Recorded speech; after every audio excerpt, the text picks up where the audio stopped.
ফিরিয়ে দিতে চাই। জাতীয় পার্টি এবং 14 দলের বিচার তাদেরকে রাজনৈতিকভাবে নিষিদ্ধের আহ্বান জানাচ্ছি। আজকে আমরা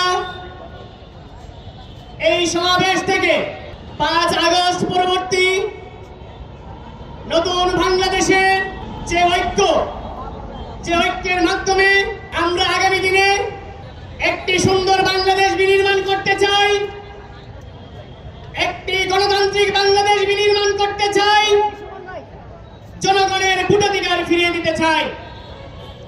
আজকের এই সমাবেশ থেকে ডাকসুর সাবেক ভিপি, গণ অধিকার পরিষদের সংগ্রামী সভাপতি জনাব নুরুল হক নূর সহ গণ অধিকার পরিষদের নেতৃবৃন্দের উপর যে ন্যাক্কারজনক হামলা হয়েছে সেটির বিচার এবং তীব্র নিন্দা জানাচ্ছি।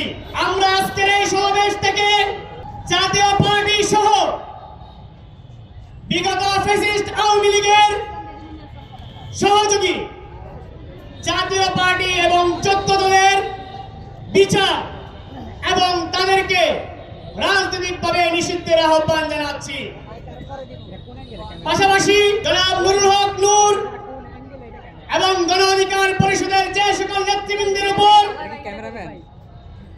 29 আগস্ট ন্যাক্কারজনক হামলা হয়েছে, সেই হামলায় যে সকল কুশীলব জড়িত ছিল এদের প্রত্যেককে আইনের আওতায় আনতে হবে।